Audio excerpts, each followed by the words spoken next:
Hello good morning friends. வாங்க இன்றைக்கி நம்ம எம்இ விலாக்ஸ் ஆஃப் மலவழி சேனலில் பார்க்க போகிறது வந்து சூப்பரான ஒரு தேங்காய் பால் சாதங்க. இன்றைக்கி என் பொண்ணு லஞ்ச் பாக்ஸுக்காக நான் தேங்காய் பால் சாதம் தான் செஞ்சேன். அதை தான் உங்கள் கூட ஷேர் பண்ணியிருக்கேன். சரிங்களா, இந்த தேங்காய் பால் சாதம் என்னோடய ஸ்டைலில் எப்படி செய்யலான்னு பார்க்கலாம். வாங்க வீடியோக்குள்ளே போகலாம். பாருங்கள், பாஸ்மதி ரைஸ் வந்து ஒரு குட்டி டம்ளருக்கு 1 டம்ளர் எடுத்து அரை மணி நேரம் ஊற வச்சுருக்கேங்க. அது ஊறிட்டுருக்கு. இதை தண்ணியை வடித்து எடுத்துக்கலாம்.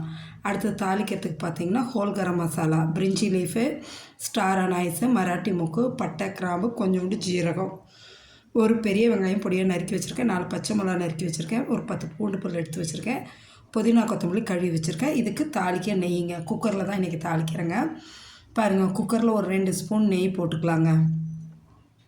நல்லா ஒரு 2 ஸ்பூன் நெய்யை போட்டுட்டு இது ஆப்ஷனுங்க. நெய்யும் போட்டுக்கலாம், இது எண்ணெயும் ஊற்றிக்கலாம். அது நம்மளோட ஆப்ஷனுங்க. நான் இன்றைக்கி நெய் போட்டே செஞ்சுட்டேங்க. நீங்கள் உங்களோட ஆப்ஷனுக்கு பார்த்துக்கலாம். இப்போ நெய் நல்லா காஞ்சதும் நம்ம தாளிக்க வச்சுருக்கோம் இல்லைங்களா, அந்த ஹோல் கரம் மசாலா போடுங்க. போட்டுட்டு நல்லா பொரிஞ்சு வந்ததும் அதோட நம்ம நறுக்கி வச்சுருக்க வெங்காயத்தையும் பச்சை மிளகாயும் போட்டு வதக்கலாங்க. இந்த தேங்காய் பால் சாதம் அவ்வளோ நல்லா இருக்குங்க. இதுக்கு நான் இந்த சின்ன டம்ளருக்கு 1 டம்ளர் எடுத்திருக்கேன். அதுக்கு நான் வந்து ஒரு மூடி தேங்காயை நல்லா முதல் பால் 2வது பால் எடுத்து வச்சுக்கிட்டேங்க. அந்த தேங்காய் பால் ஊற்றி தான் செய்ய போகிறோம். சரிங்களா, பாருங்களேன். இப்போ இந்த மிளகாயும் பச்சை மிளகாயும் வெங்காயத்தையும் போட்டு நல்லா வதக்கி விடுங்க. நல்லா வதங்கினதுக்கப்புறம் எடுத்து வச்சுருக்க பூண்டை நான் நசுக்கி தட்டி தான் போட்டிருக்கேன். நீங்கள் வேணால் இஞ்சி பூண்டு பேஸ்ட் போட்டுக்கலாங்க. இந்த இடத்துல வந்து ஒரு 5-6 முந்திரி பருப்பு போட்டுக்கலாம் வேணும்னா. நான் முந்திரி பருப்பு இன்றைக்கி போடலைங்க. அதோட பாருங்கள், புதினா கொத்தமல்லியும் போட்டு நல்லா வதக்கி விட்டுருங்க. இந்த புதினா கொத்தமல்லி நல்லா டேஸ்ட் கொடுக்கும். இதையும் போட்டு நல்லா வதக்கிட்டு நம்ம பிரியாணி அரிசியை ஊற வச்சு எடுத்து வச்சுருக்கோம் இல்லைங்களா, அதை தண்ணி சுத்தமாக வடிச்சிட்டு அதையும் எடுத்து இந்த நெய்யிலே போட்டு ஒரு 2 நிமிஷம் அப்படியே பெரட்டி விட்டுருங்க. கிளறி விட்டுட்டு அதுக்கப்புறம் தான் நம்ம தேங்காய் பால் ஊற்றலாங்க. அது இன்னும் கொஞ்சம் நல்லா டேஸ்ட் என்ஹான்ஸ் பண்ணி கொடுக்கும். அதுக்காக தான். பாருங்கள், அந்த அரிசியும் போட்டுட்டு ஒரு 2 நிமிஷம் அப்படியே கிளறி விடுங்க. கிளறி விட்டுட்டு அதுக்கப்புறமா நம்ம தேங்காய் பால் எடுத்து ஊற்றிக்கலாம். நான் நல்லா ஒரு மூடி தேங்காய்ங்க. ஃபஸ்ட்டு பாலும் எடுத்துகிட்டு 2வது பாலும் எடுத்துட்டேங்க.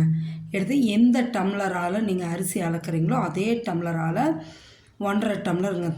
நான் வந்து அதே இந்த டம்ளரால் தான் அந்த அரிசி, அதே டம்ளரில் 1.5 டம்ளர் தேங்காய் பாலுங்க எடுத்து ஊற்றிட்டு நல்லா கிளறி விட்டுட்டு இந்த இதுக்கு தேவையான அளவு உப்பு போட்டுக்குங்க. உப்பை போட்டு நல்லா கிளறி விட்டு மூடி ஒரே ஒரு விசில் விட்டால் போதுங்க. நல்லா பலன்னு உங்களுக்கு உதிரியாக அவ்வளோ சூப்பராக தேங்காய் பால் சாதம் வந்துடுங்க. ஆமாம், அவ்வளோ டேஸ்ட்டாக இருக்குங்க. இதுக்கு வந்து பார்த்திங்கன்னா சைட் டிஷ் பார்த்திங்கன்னா மட்டன் குருமா, சிக்கன் குருமா நல்லாயிருக்குங்க.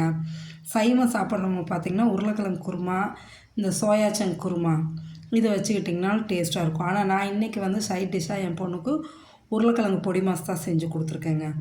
இப்போ வெயிட்டை போட்டுடலாங்க.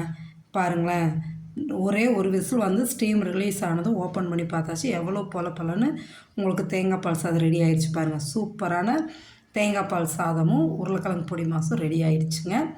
என் பொண்ணுக்கு அங்கே பாருங்களேன், எவ்வளோ உதிரியாக நல்லா பலன்னு ஒன்றோட ஒன்று ஒட்டாமல் நல்லா வந்திருக்குங்க.